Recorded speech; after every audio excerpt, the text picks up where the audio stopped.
read a book called Rich Dad, Poor Dad, and he said, what poor people do, below the word poor, write the word income. He said they make an income, and that was what I was doing at the time, making an income. And then below the word income, write an arrow down to the word expenses. He said what poor people do is they make money and pay bills. And I remember thinking to myself, that's not what poor people do. That's what I do. You know what I'm saying? Like, I thought you were poor if you were like homeless or something. Like, that sounds like me.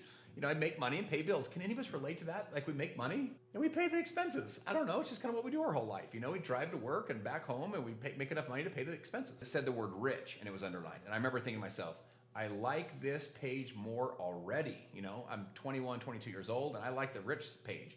What rich people do is they have an income, their income builds assets, which is things that generate cash each month, and then the assets pay the expenses. I mean, guys, it was just like my mind was like blown. I was like, oh my gosh. I remember thinking to myself, first of all, how do I build assets? And second of all, what if I could build enough assets that my assets paid my monthly expenses?